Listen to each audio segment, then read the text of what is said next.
भारत ने अपने रडार की कैपेबिलिटी तो उसी समय दिखा दी थी जब भारत के रडार्स ने F-35 फाइटर जेट को डिटेक्ट कर लिया था। बट अब कहानी और ज्यादा गंभीर हो चुकी है। भारत ने स्टील्थ फाइटर जेट के पूरे गेम को क्रैक कर दिया है, क्योंकि अब भारत के पास में एक ऐसा रडार आ चुका है जो कि dedicatedly 5th generation fighter jet को ही आइडेंटिफाई करेगा, डिटेक्ट करेगा despite there low radar cross section. और इसकी रेंज लगभग 500 किलोमीटर की बताई जा रही है और ये रडार बन के तैयार हो चुका है। अगले 1 साल के अंदर इसे इंडक्ट किया जाएगा। दोस्तों, किस रडार की मैं यहाँ पर बात कर रहा हूँ, इस रडार को किस तरीके से डेवलप किया गया है और कैसे ये 5th जनरेशन फाइटर जेट को भी आइडेंटिफाई कर सकेगा और भारत के लिए ये इतना जरूरी क्यों है, इसे मैं शुभेंदु चौहान डिटेल में आप लोगों के साथ में चर्चा करूंगा। बट उसके पहले आप लोग मेरे साथ में SRC10 टेलीग्राम ग्रुप के ऊपर जुड़ सकते हो। मेरे क्लास की अपडेट, PPT, PDF सब कुछ आपको हमें मिल जाएगी। UPSC CSE की तैयारी करना है, इंडिया के टॉप एजुकेटर से ऑफलाइन क्लास के अंदर पढ़ना है, आप लोगों के पास में अच्छा मौका है। अनअकैडमी अब केवल ऑनलाइन ही रहा है, अनअकैडमी अब ऑफलाइन भी आ चुका है। हमारे सेंटर्स ऑलरेडी खोले जा चुके हैं। जुड़ना चाहते हो तो इस नंबर पर कांटेक्ट कर सकते हो। उसके अलावा मंथली करंट अफेयर्स की magazine, previous year question, films के मॉक टेस्ट, NCERT के note summary, India year book की summary free of cost download करना है। नीचे डिस्क्रिप्शन के अंदर मैंने लिंक दी है, वहां से आप लोग डाउनलोड कर सकते हो। चलिए दोस्तों, समझने का प्रयास करते हैं यहाँ पे क्या हुआ। देखो, अगर हम लोग स्टील्थ फाइटर जेट्स की बात करें तो स्टील्थ फाइटर जेट के केस में ये कुछ इस तरीके के फाइटर जेट होते हैं जिनका रडार क्रॉस सेक्शन बहुत कम होता है और उसी वजह से ये साधारण रूप से रडार की पकड़ में नहीं आ पाते। और हमारे दुश्मनों के पास में इस तरीके के 5th जनरेशन फाइटर जेट देखने को मिल रहे हैं, जहां पर एक तरफ पाकिस्तान टर्की के साथ में कान फाइटर जेट के लिए और साथ में F-35 फाइटर जेट के लिए बात कर रहा है। दूसरी तरफ चाइना ने भी अपने 6th जनरेशन फाइटर जेट को उड़ा के दिखा दिया है। उनके पास में 2 और 5th जनरेशन फाइटर जेट जो हैं वो आ चुके हैं। वहीं दूसरी तरफ भारत की बात करूं तो भारत के पास में ओवरऑल रूप से फाइटर जेट की शॉर्टेज देखने को मिल रही है। ओरिजिनल में भारत के पास में 42 स्क्वाड्रंस मिनिमम फाइटर जेट होने चाहिए। भारत के पास में अभी के समय पे केवल 31 स्क्वाड्रंस फाइटर जेट देखने को मिलते हैं, जो कि और भी कम होते हुए दिखाई दे रहे हैं, क्योंकि 2 स्क्वाड्रन MIG के हम लोग रिटायर करने वाले हैं। उसके साथ में और भी कई सारे इश्यूज जो हैं वो एग्जिस्टिंग फाइटर जेट के अंदर देखने को मिलते हैं। ऐसी कंडीशन में भारत को तेजस को तेजी से बनाने की आवश्यकता है ताकि हम शॉर्टेज को फुलफिल कर सकें। वहीं टेक्नोलॉजी को और ज़्यादा बोल्स्टर करने के लिए हम लोगों को AMCA प्रोग्राम को और ज़्यादा फास्ट करने की आवश्यकता है। बट AMCA प्रोग्राम बन के तैयार होगा 2035 तक। ऐसी कंडीशन में हम 5th जनरेशन फाइटर जेट से कैसे लड़ेंगे? तो इशू क्या है 5th जनरेशन फाइटर जेट में, वो ईजिली डिटेक्ट नहीं हो पाता।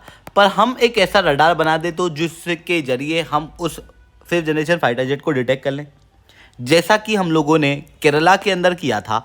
जब F-35 फाइटर जेट जा रहा था, उसकी इमरजेंसी लैंडिंग करनी पड़ी थी, तो उस फाइटर जेट को हम लोगों ने हवा में ही डिटेक्ट कर लिया था, जो कि F-35 की कमज़ोर कैपेबिलिटी और हमारे रडार की एक्स्ट्रा पावरफुल कैपेबिलिटी को दर्शाता है। इवन दुनिया के अंदर सबसे छोटे रडार क्रॉस सेक्शन वाला कोई सा फाइटर जेट है तो वो F-35 ही है। हम लोगों ने उस F-35 को डिटेक्ट कर लिया था। अब उसके बाद में हम लोग क्या कर रहे हैं, हम लोग एक ऐसा रडार बना रहे हैं जो कि dedicatedly 5th generation fighter jet को ही डिटेक्ट करेगा।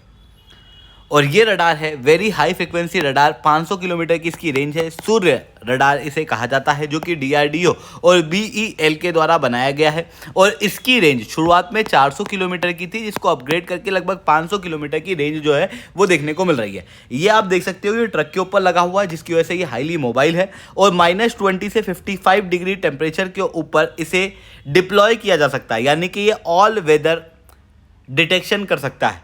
और इस रडार की जो खास बात है वो है वेरी हाई फ्रीक्वेंसी। अब बात आती है वेरी हाई फ्रीक्वेंसी से होता क्या है। देखो, आपको पूरी कहानी बताता हूँ। कोई मान लो मिसाइल या कोई फाइटर जेट चाइना से निकला, तो शुरुआत के अंदर जैसे ही वो चाइना से निकला तो हम लोगों को सबसे पहले इनिशियल स्टेज में ही उसको डिटेक्ट करना होगा।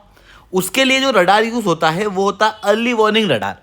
अर्ली वार्निंग रडार की फ्रीक्वेंसी कम होती है, साइज बड़ी होती है, पर रेंज ज़्यादा होती है, जिसकी वजह से ये दूर की चीज़ों को ढूंढ पाता है।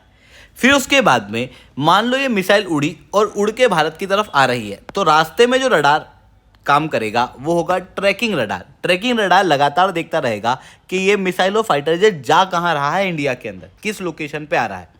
इस चीज़ के लिए एक मीडियम रेंज की हम लोगों को आवश्यकता होती है। इसी कारण से इस तरीके के रडार की रेंज हाई होती है, साइज जो है वो स्मॉल होती है।